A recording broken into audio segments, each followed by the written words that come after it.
It even tells you. Make sure you are aware, They make it which I official appreciate. now. That I've never heard that before, actually, either. I never heard the Oh no, recording in interesting. progress. Like, oh, okay, we're on. We are Okay, on. We so are official. live. Here we go. Yeah. Welcome to Fit Talk with Coach Luis. If you're serious about getting fit, then this is your show. This is a podcast where fitness enthusiasts share all the ups and downs, the challenges, and the victories on their fitness journey. Now, here's your host, Coach Luis. But thank you for jumping on, Ashley. That is very intense, having those type of shifts for, from coming from the Midwest to now where you are now in the Netherlands. And yeah, and like you said, like I also did the same thing when I relocated here to Naples. I am also it's about 800, or a little bit less square foot, and I came from a one bedroom apartment, so it still wasn't as much, but it's still a lot for that little bit of a space.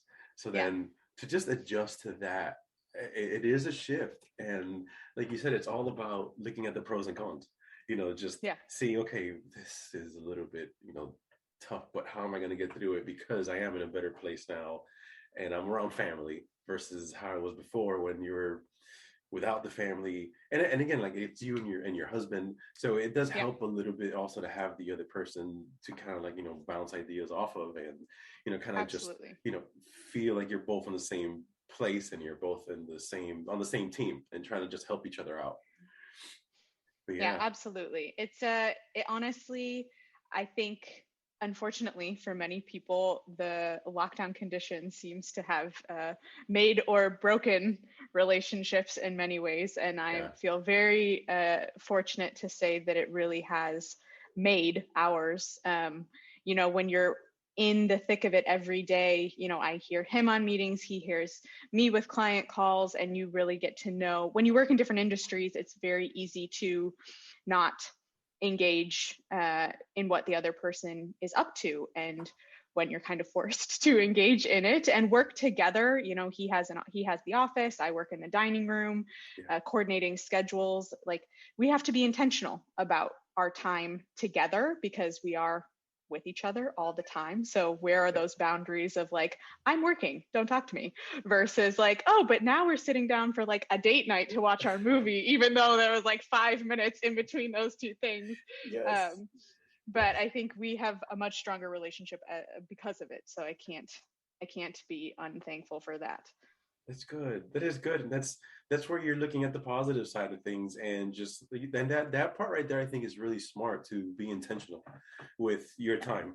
And also, I'm sure, giving each other the space as well, because like you said, if you're in those more confined quarters than you're used to, it's just very important to just have your me time, to be able to just disconnect and be like, hey, I'm just going to go for a walk real quick and just disconnect for a bit. And, not in the sense of stay away from me type of thing. It's more of I just want a little break. And it's just healthy to do that, and absolutely. Yeah.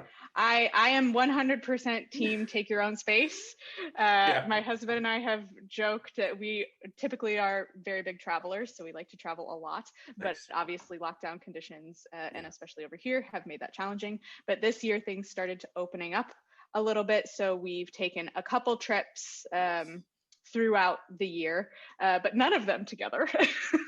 So we always joke that like we're very much into vacations, just apparently not with each other right now.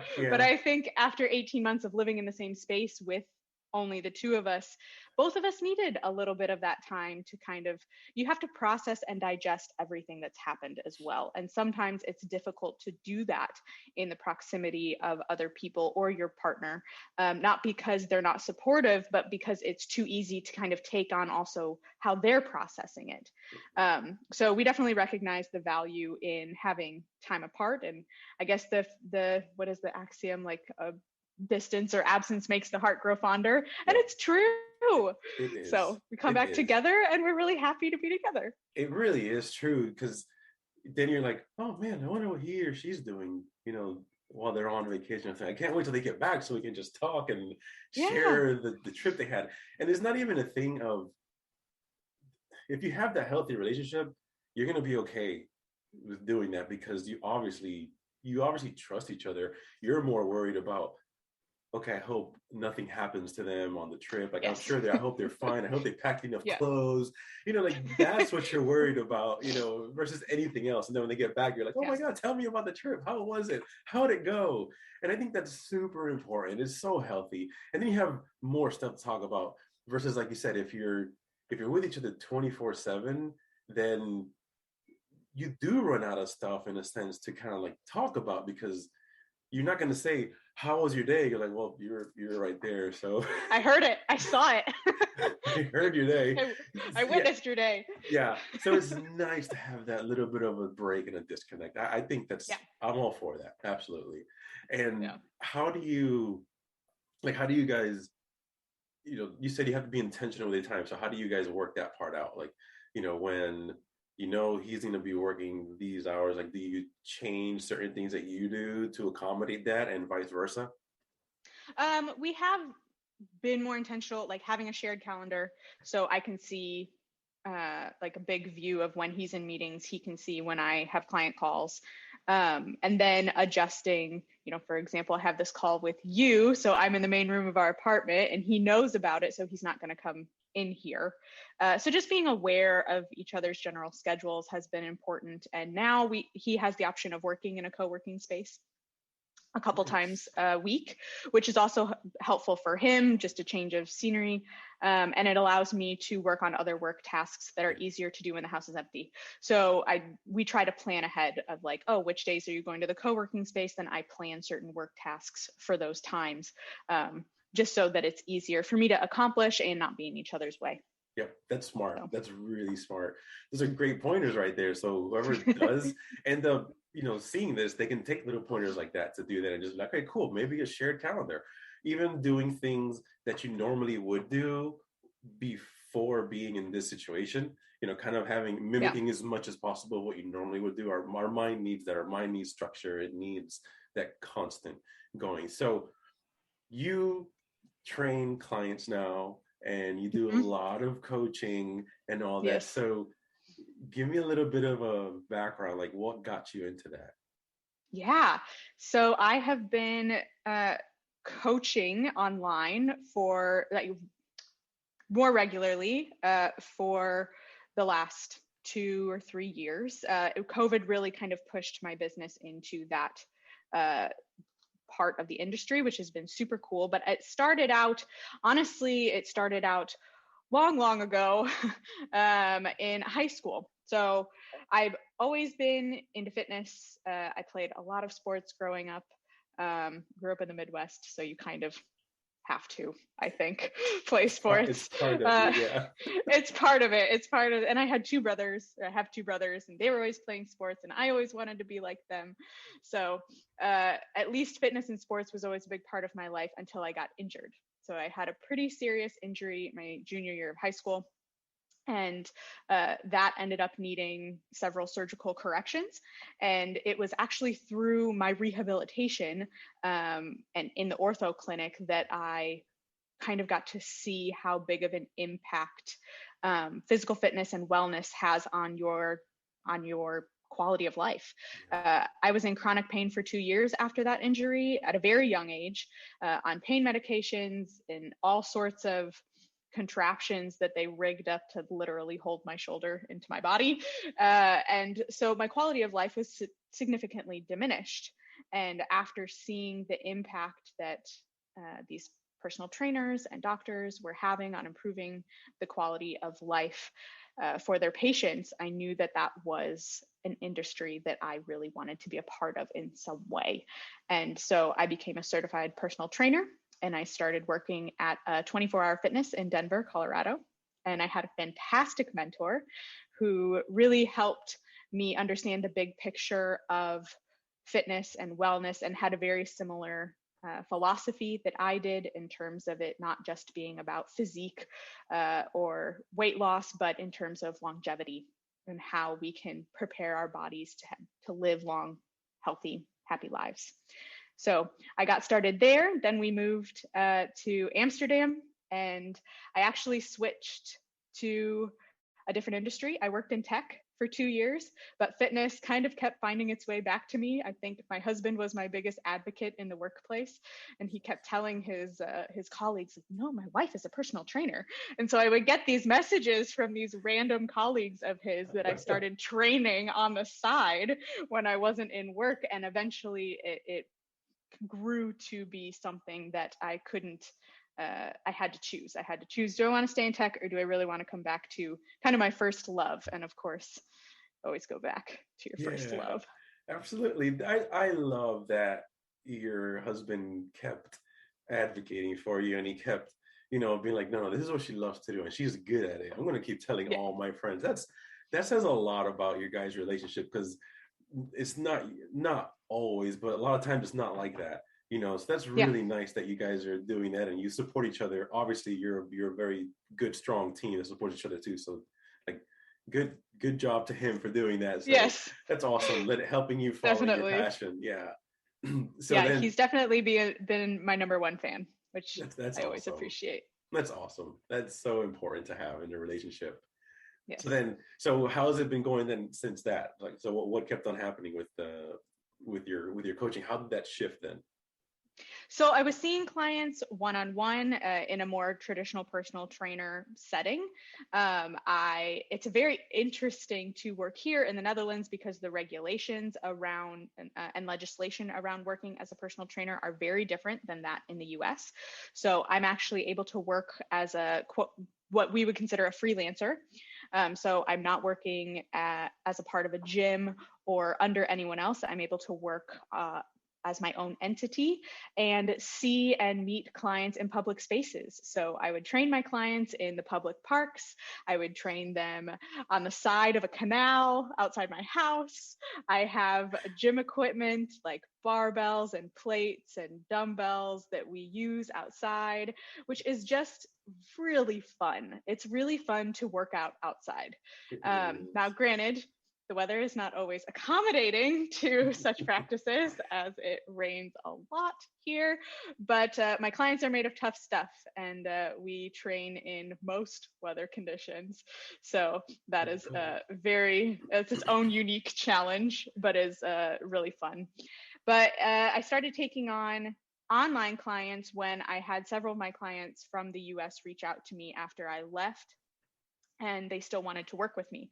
So I said, okay, well, technology being what it is, let's see if we can't make something work online. And that kind of was my introduction to online coaching. So it was a little bit out of necessity. I really wanted to help my clients out, and if they trusted me with their health from 7,000 miles away, I was going to do whatever I needed to do to make it work. And that was maybe 4 years ago. So it's been 4 years since then that I've just slowly been growing my online coaching clientele, and am now focused solely on online coaching because my clients get better results. They get better results, more long-lasting results. I can have a better overview of their progress, and it's just been a better format for them and for me. So I'm a huge advocate of online coaching. Nice. Now. I like that. And it's true. It's this situation for this last over year basically has really shifted how we think that we can coach people versus how we used to think before. Before it used to be like, either it's on in person or there's no way I can coach. There's just no way it can happen. Yeah. We really have shifted a lot. And have you noticed more of your clients talking about how their mental health is? Have you noticed a lot more of that throughout some of the sessions you've been having? Have they talked about things like that? Absolutely. So I think even before COVID, I think a major component of my online coaching is in regards to mindset and mental wellness. I have my formal education I have a bachelor's degree in psychology with a specialization in behavior change. So that kind of directly correlates with the work I do with my clients, because any fitness goal requires behavior change. It's just how we're wired. And so even before COVID happened, working with my clients on mindset it's a pillar of kind of my program, but definitely after. It's hard. This is kind of, I won't say it's unprecedented circumstances, but it is for our age, right? Like, never have we been so isolated while also having so much access to information at the same time. So people understandably are suffering from higher degrees of depression and anxiety and chronic stress, shifting their jobs, working from home, working from home with their kids who can't be in school. And all of these are huge strains that happened almost overnight. So it's definitely understandable that people would be struggling with how to mentally cope, myself included. I had several clients who actually went out on burnout from their jobs during this period. So working with them as part of their wellness team to help them recover from that has been really eye-opening for me as well, learning more about burnout as a clinical diagnosis and how to treat it and how to overcome it. So a lot of, honestly, COVID has built my business in a lot of ways, which you almost feel guilty for saying it that way. But in that it's given me a very quick access to learn a lot of things about humans and human nature and how I can use that to help my clients. Absolutely. It's amazing how something that before used to be, like you said, almost overnight, it was just more of I'm just tired, I'm just a little stressed here and there. And then, but it continued and continued and continued. Then people were getting sick. They're like, oh, it just must be something else. Like, no, it's actually the burnout that's causing you all these symptoms. This is all part of it. But no one could really pinpoint it because there was never, like what happened now, a pandemic, to where now it's hundreds of thousands of people that are having the same exact issue. Now, oh my God, wait a minute. That's the burnout. That's what that is. And now it's an actual thing, which it always was, but there was really not a way to like pinpoint it. And so many people that we, like you said, us as coaches, we're supposed to be the ones to help people through that burnout.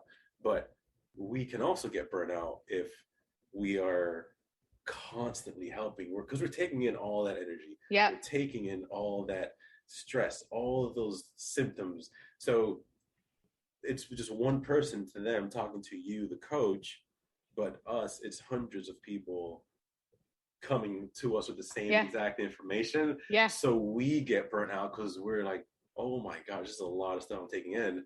And then most coaches are empaths. So we try to just continue taking on, oh my God, I can help you. I can help you. I can help you. And then we get to that point where we're burnout because we haven't taken time for ourselves. So then here we go, going to a coach to do the same thing. So then it's like, what do we do? And that's where we get to that point of, okay, I need to take some time off. And we almost feel guilty about it. Like you said earlier, we feel guilty because COVID has really shot up what we do so much because of the importance of it. But I am also, in the same hand, so happy and fortunate to be in this position because we can really, now we've been almost even more empowered for people to reach out and help us and ask us for help because now they believe it. So at the clinic that I was at, there were a lot of people in the beginning that just felt like, well, it's part of the clinic membership. Sure, cool, I'll come check it out. It wasn't really a big focus in their journey, but after the COVID, it's been like lines out the door. Can I schedule a call with Luis? Can I do this? Can I do that? And then they just started seeing the importance of it. So yes, in that sense, absolutely. It was kind of a needed, that was kind of like sometimes some people need that rude awakening. And I really think this was it for people to understand, oh my gosh, what they've been telling us for years, what Ashley's been telling me for years, what Luis has been telling me for years, it actually is important. I need to change. I need to make these behavioral changes to be able to get healthier and get better, build up my immune system, take a work-life balance to be able to just, focus on what's most important. I don't want to live to be working, but I do have to work, obviously, to live, but that shouldn't be my main thing. And it's just all of those things is what we do. We teach people how to do all that. We teach people how to have more of that balance. And 90% of the time, it's always a work-life balance that is just completely off. And then under that comes all the other stressors involved with it. So it's been a lot. And I even took my own medicine, because once I relocated here, I took a leave because I was so burnt out.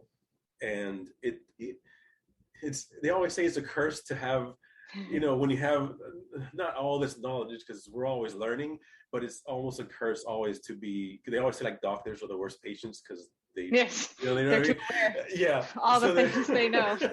So then when it finally hit me, I was like, oh my gosh, I am burnt. And I came to the conclusion, okay, I am burnt out.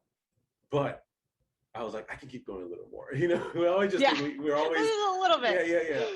I can get over this, but we are all the same. We all need a break. So I've taken that break.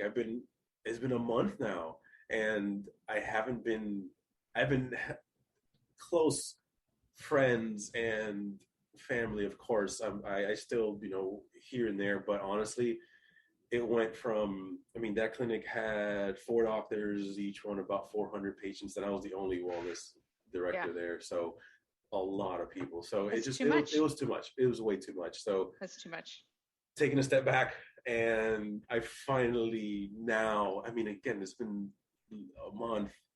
Now is when I finally feel like I am getting back into a routine of things. Because I remember when we talked the first time, I was like, I'm moving, so definitely I would love to do after that. I haven't done anything since that time. But that's good. I think like being able to recognize that, it was something I recognized in myself earlier in the year, and this year I just told myself that this is my year of rest. And it doesn't mean that I'm not working completely, but it does mean that I'm setting the boundaries I need to set so that I can service the clients that I do have at the highest possible level, given my capabilities. And I think when we're real with ourselves and what our capabilities are, there's a lot of fear in people to do that and to take that step of self-introspection, but there's a lot of freedom that comes out of it when you are able to recognize and admit, okay, I can't do this way anymore. This is not working for me. And then being willing to explore what other options are available to you and to pivot is really powerful, because you're taking back control. Things are no longer being done to you. You are getting to be an active participant in how you spend your time and how you take care of your own health. Yeah, absolutely. And that's the biggest thing I've been kind of like finding, like where I'm at again and resetting, So, and I just continue having a normal routine of, I get up in the morning, I'll do some type of journaling, I'll go for a walk, I'll start, we have where my parents live here, they have a lot of land. So I'm like, all right, cool. I'm gonna start doing some farming stuff. I'm a farmer at heart, so I love doing all that stuff. So I've been able to do more of those things. Yeah, like we even got some chickens. So I'm helping my brother-in-law with projects here and there, like home remodeling. So that's kind of shifting my brain to rest in that side of things with the mental aspect of coaching. And I'm able to use more of my creative side with just letting that side rest and just focus on mentally rehabilitating myself, I guess. And it's been very interesting because I was the first 2-3 weeks, I'll tell you what, I was like lost. I didn't like it at all, because we're so wired, which is horrible. We are so wired, especially in the States, to just go 110% every single day, all the time. If you're not working 2 or 3 jobs, you're not doing anything. If you're not, if you don't have this and that, you're not grinding, successful. What are you doing? And then that's the thing. I'm like, yeah, but is it really though? There's such a distorted line there that it's like, no, you will be a better person and you will actually achieve more if you give yourself some time to rest. You can't keep, that's that old saying, you can't keep giving from an empty cup. But that's what we've been doing for years. So we get to that burnt out mode to where all we know is like literally running on adrenaline for years and years. And then when you finally stop, you don't like it because you don't understand it. I don't understand. It took me, like I said, it's been a month now, and I'm just like, okay, I don't understand what to do. I need to go work. No, you don't.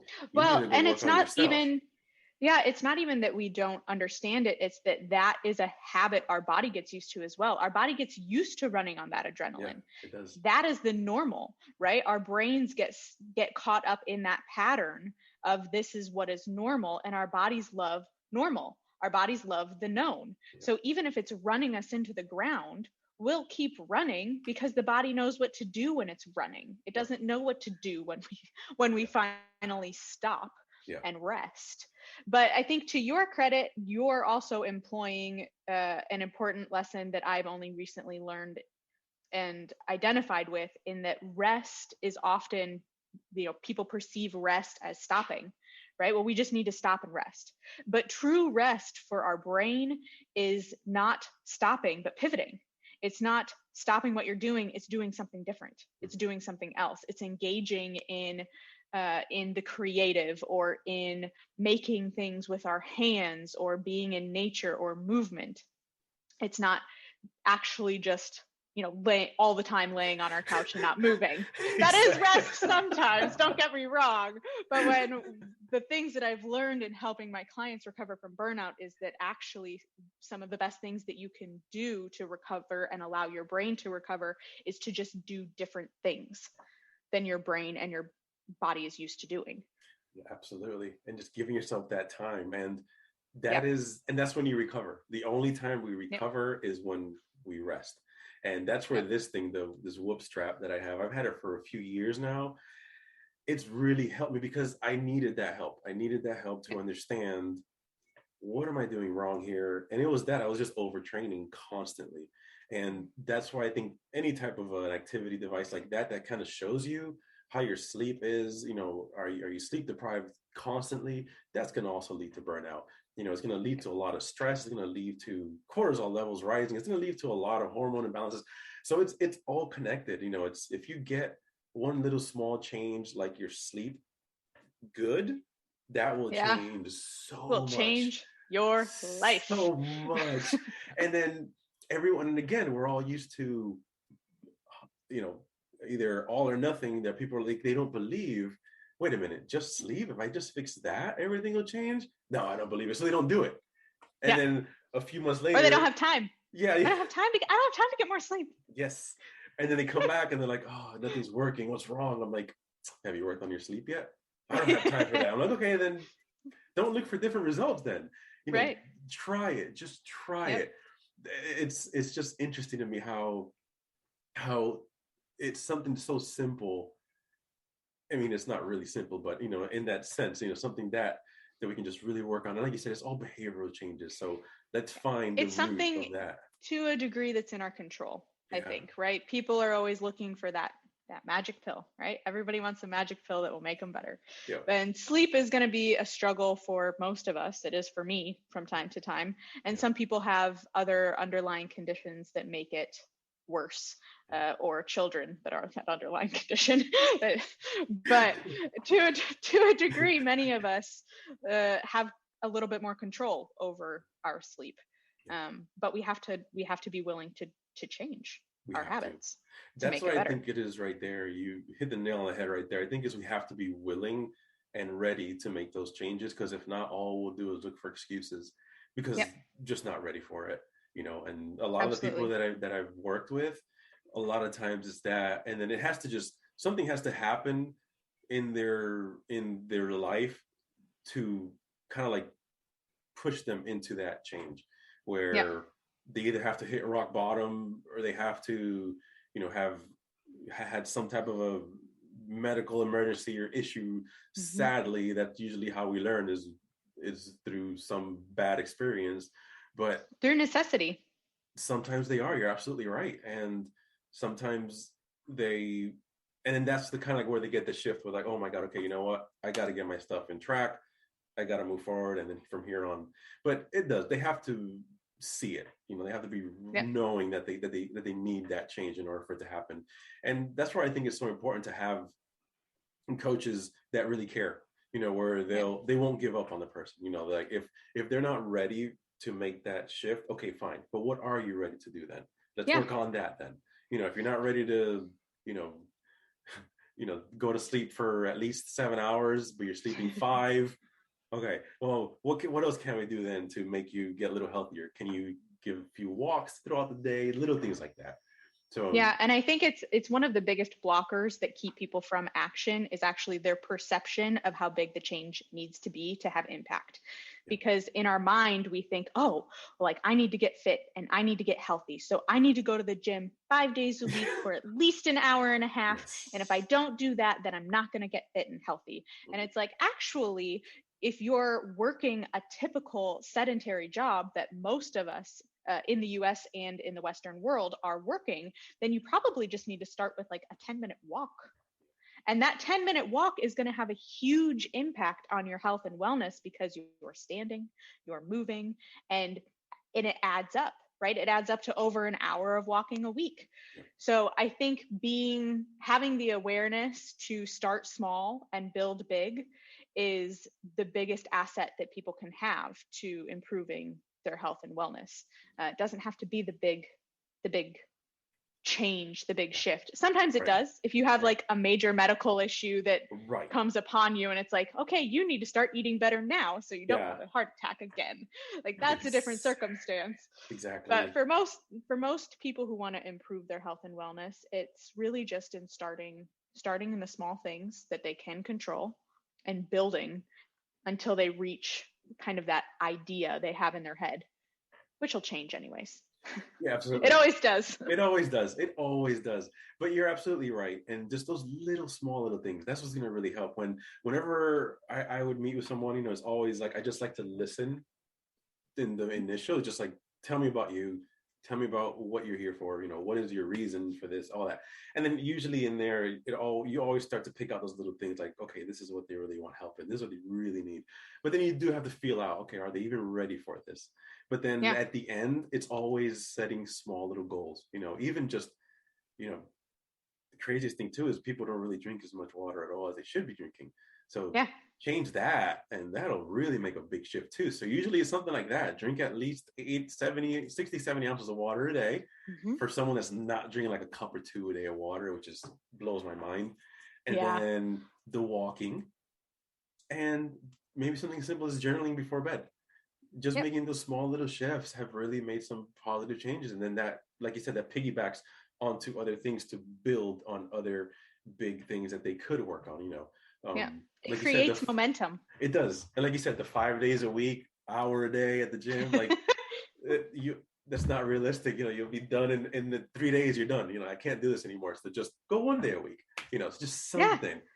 Well, and then people get so tired because they're all in for a week or 2 weeks. They're like, yes, I'm going all in, I'm doing this. And they get to the end of the 2 weeks and they're exhausted and haven't seen the results they expect because maybe their expectations around what their body can do in a 2-week period is maybe not aligned with what their body can actually do. And so then they get frustrated and then they say, oh, this doesn't work for me. I can't do this and I'm done. And it's just very unfortunate for me. And what I consider one of my biggest responsibilities as a coach is to help my clients set realistic expectations, to educate them on how their body works in relation to the different fitness and wellness techniques so that they can have realistic expectations and know that even if they're not seeing the results they want in the moment, that they're on the right path to get to them, and have patience because that's how it works. For all good things come in time. That's right. It's just have patience. And that's going back to what you said earlier about all this, people are at home more and there's all this information out there. It's so overwhelming that that's where I think it gives a lot of people also that distorted mindset of, well, I went for 2 weeks. Why didn't anything happen? So it's also our job to explain to them that what you said, that realistic mindset of, it's, yes, you're doing great, but you have to give yourself some time. You're doing great. Keep going. Yeah. And like you didn't get to this point in a few weeks or a few months. This is years and years and years of habits. So you have to give your body that time to kind of break those things to then start even seeing more results. But it's and that's where a lot of encouragement comes into play. And I'm sure you do a lot of that too. And it's just, just telling them, don't give up, obviously, trust the process, keep going, and just one step at a time. So do you do a lot of, in your own space, do you do a lot of journaling? Do you do a lot of more like meditation, or what's your way of kind of taking a step back? Every morning. So I have a list of non-negotiables that I decided are going to be a part of my everyday that get done no matter what. And I say no matter what in the context of the 80-20 rule, right? So none of us are perfect. So I know that, am I going to perfectly execute this every single day? Probably not, but that's okay. I'm going to give it my best effort. And those non-negotiables include reading and journaling and prayer every morning. It's the first thing I do when I get up. I take my journal and stuff with me when I travel. I wake up early and do it when I'm traveling. It's such an integral part of my morning routine. I also try to do it in the morning. It doesn't always happen in the morning, but I try to do it in the morning because I believe that the most important things get done in the morning.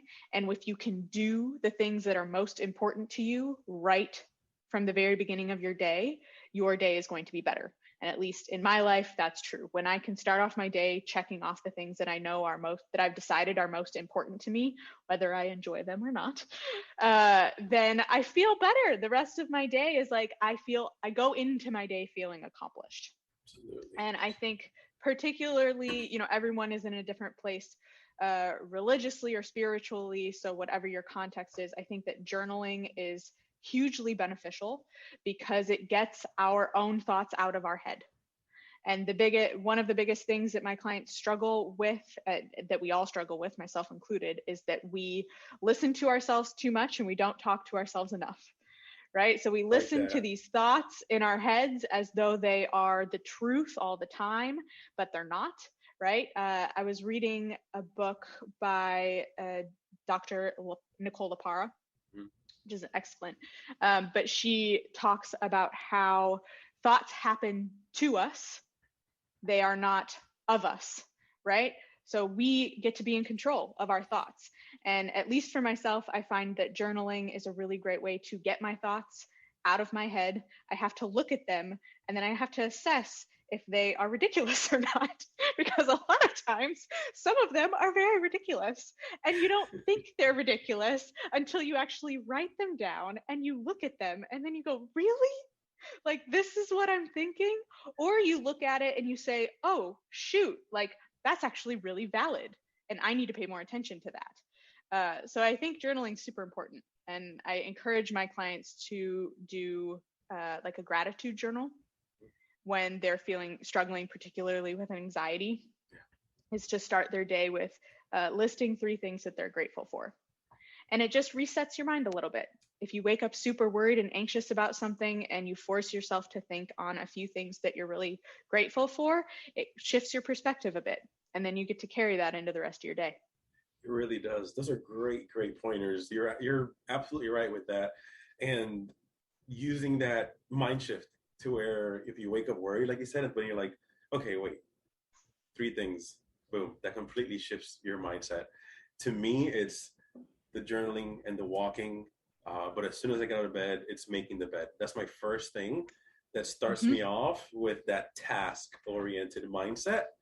And then I can just do the rest of the day. It's so much easier. Like you said, it's one of those things too that sometimes you just, you overslept or you kind of you're rushing and you don't do it. And man, I will tell you that throws my day off. Now just not making the bed, I'm like, oh, I didn't do it. Oh my gosh. So it's so interesting where something as simple as that, but then it does make something in your head when you feel I didn't do my first task. Like, I need to do this because I want all my other tasks to get done too. So it's a nice way Yeah. of shifting thing. And of course, then, your bed is made. I mean, there's nothing nicer than that to me, to come home to your bed made. So little things like that. And just like we said, time to ourselves, so important. And yeah, I think it's a good example of how one small task can reaffirm like a core belief about yourself, right? So I always tell my clients also that it's not about changing your behavior as much as it is about becoming the person you want to become, right? Like you want to become a healthy and a fit person. So what do healthy and fit people do? What are the habits of healthy and fit people? And if you have a core belief about yourself that I am a responsible person, and that making your bed aligns with that vision of yourself, then yeah, making your bed every morning is going to affirm that core belief that you have for yourself. And then you're more likely to take it into the rest of your day and be responsible with the rest of your tasks, as an example. But I think people underestimate the power of these small habits. Yeah. It's like, oh, it's just making your bed. It's not that big of a deal. It's like, no, but it can't be a big deal. That's right. If it's something that reaffirms like a strong core belief that you hold of yourself. Right, absolutely. And it's just all that small progressive change. It's making those little things day in and day out. So yeah, it's true. It's so much that goes involved into our just kind of that behavioral change that we keep going back to. It's how do we shift that? How do we change it? One of the things I've been doing more of now, I've always wanted to do it and I just never got around to it because I was constantly working, was to do more camping, to be outdoors more, to do more stuff like that. And I got a book that is, the front of it says, "Not all those who wander are lost." So I always do, if I go with a friend or by myself, I'll always get a picture of the spot I was at. I'll get a little sticker of the park I went to, or parks, or the mountains, and then I'll put those in that actual book, and I'll put the date and the time that I went, and I'll just write what happened that day or that weekend I was there hiking. Like just to write it down, to me makes me feel like it's more real and it happened, and then I can look back at it and remember those really good times. And it's been so helpful to actually just take those little shifts and just times for myself. So same thing with everyone else that needs some type of a structure. Find what works for you. And if it's part of journaling that day, even if it's like your day, like you said, the gratitude journal in the morning, and then a reflection one in the evening of, did I do everything I was shooting to do for the day? And if you didn't, what happened? Like, why wasn't I able to do it? And how can I continue to make a small little change to make that then happen the next day? So it's all about just thoughts. And we have a series that's called Thoughts Become Things. And it's usually like, 4 of us, and we just literally just talk about what we were thinking about, how we can get past it, how we can get over it. And it's just, I think it's important to share that even us, with what we do, we all struggle with those things. We all struggle with those, times of I don't really want to do this today, or this and that. That's fine. Listen to it and take it in, but then how am I going to get past it? Don't stay in that mindset. Exactly. We're all human. Right? We're all human. Yep. And the quest for perfection is a losing one, right? Like no one's ever going to find it. No. But being able to pivot, and I think really it's what you're doing. You're being intentional. And for me, that's kind of my self mantra is integrity, right? But that starts with me. Is I want to have integrity with myself, because if I don't have integrity with myself, then I'm never going to be able to consistently have integrity with anybody else. And integrity with myself starts with being real with myself, being able to have those self-reflections and be honest about, why I don't achieve things that I want to achieve, why I don't do things that I want to do. And not from a place of self-judgment, but from a place of understanding, so that I can pivot and make the changes I need to make me more successful in the future. And I think it's that fear of self-reflection comes from kind of our cultural fear of failure.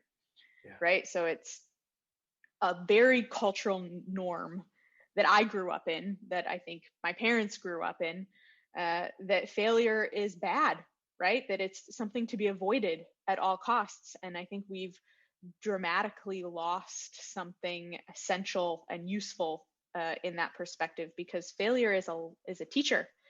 Failure is just how we learn how to get to where we're going. That's right. That's right. We're never going to hit anything perfectly the first time. Yeah. So but it's hard work. Self-reflection, it's hard work. It is. And I always say failure is always an option, because you failed at one thing. Okay, cool. Now I learned which way this doesn't work. Now, how else can I try it? Because if you never try that hard, if you never really fail, then I think you haven't really tried as hard as you can try something, or the thing you're trying to achieve isn't that hard to achieve. That's right. So right. And how good do you feel unless you've had, like, the battle is part of that amazing feeling you have once you've achieved it. It really is. It is so true. And in everything, it's not even with exercising, but in every aspect of life. If you're trying to build something, you're trying to do something, and it didn't work. Okay, let me keep finding little things. And when you do find it and it works, you put that together and it's functional. You're like, oh my God, look at that. I did this. I messed up a bunch of times, but I still made it happen. And that, I think, is a big part of growth. It shows us, absolutely, you know what, I can do this. What else can I do? And then it's confidence building. It is. But if you never try just because you don't want to fail, then I mean, that to me is failure. If you don't even try, at least try, and get some help.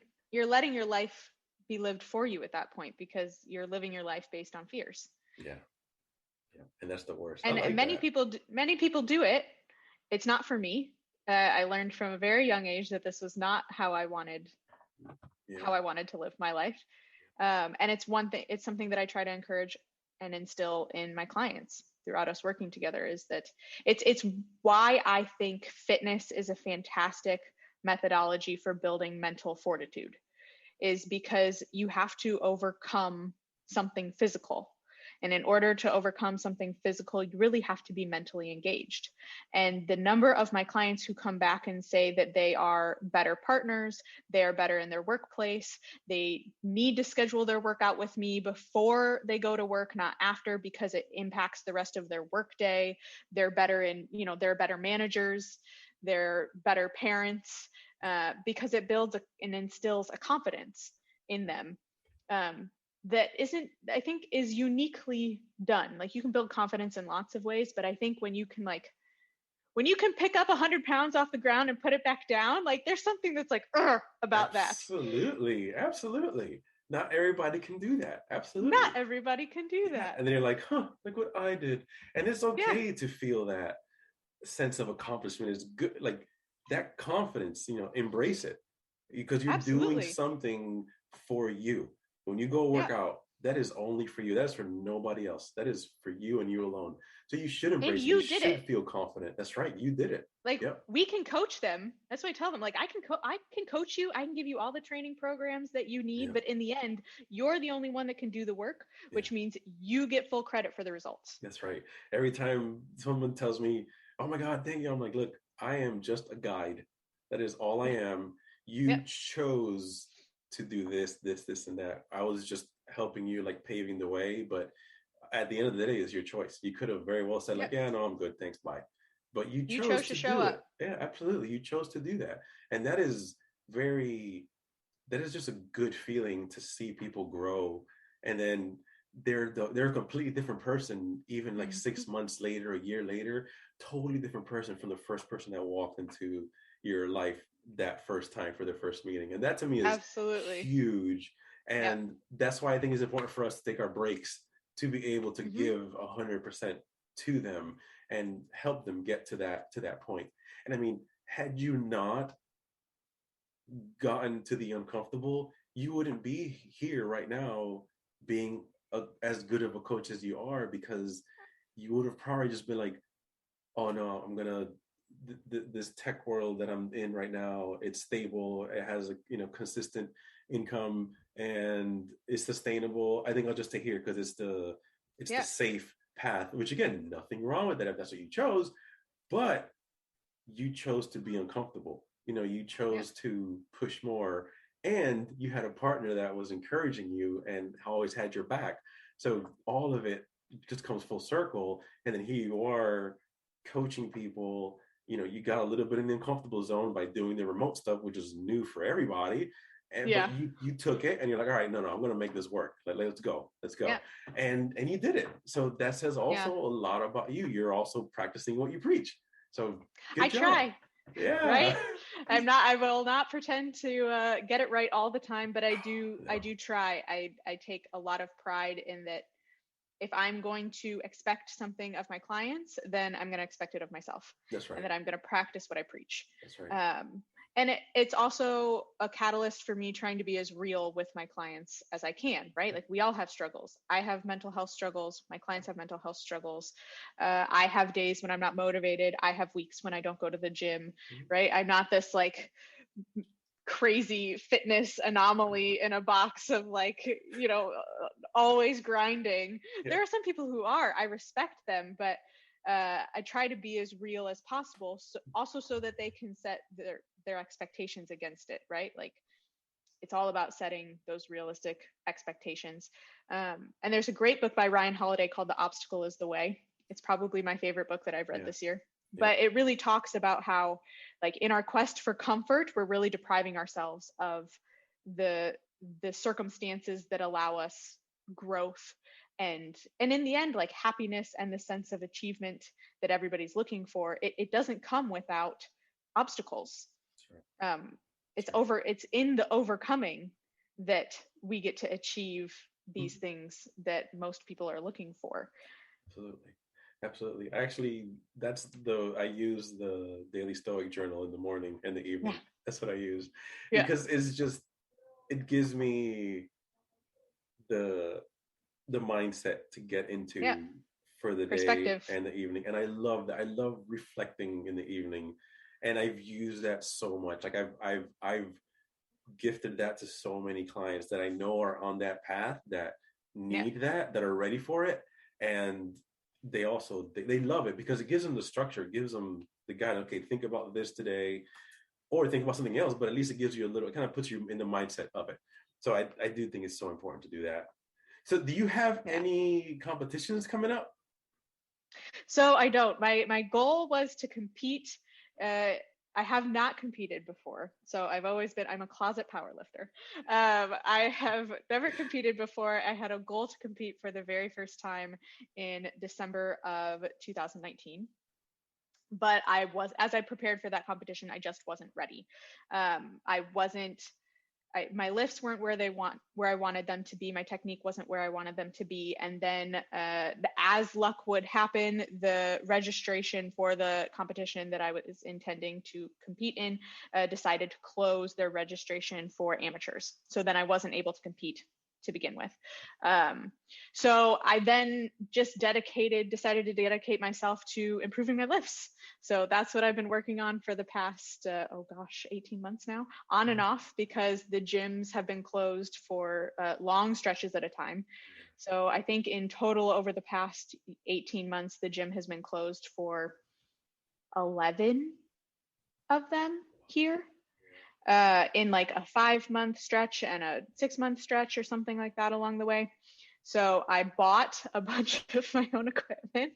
I bought a barbell. I bought plates. I've been deadlifting in my neighbor's garden, on the street, in bicycle paths. And then there was a length of time where my husband and I spent in the US during lockdown.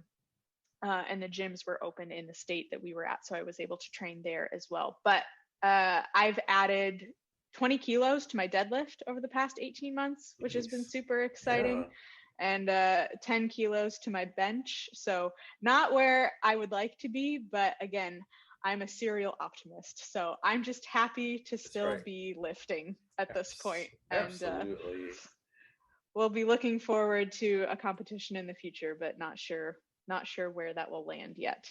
Nice. I love it. So give me little bit of info on how people can reach you. What's the best way for them to reach out to you if they would love to connect with you? Yeah, so I'm on all the major social channels. I'm at Ashley_Poeulhois on Instagram. My website is ashleypoeulhois.com, and I'm on Facebook at Ashley Poeulhois as well. So honestly, like, shoot me a message on Instagram. I would love to connect with anyone and everyone, especially because it's like, one of my favorite parts of working as an online coach now is that I literally get to talk and work with people from all over the world. Amsterdam has over 180 nationalities represented in the city, so that's been really cool. So I just love connecting with people from all over the place, and sharing in their experiences. There's a lot of good that comes over being so connected in the world right now, and just like me and you being able to connect, I know. it's great. It's great. So it's true. Like, these are things that probably would never happen, a couple of years ago.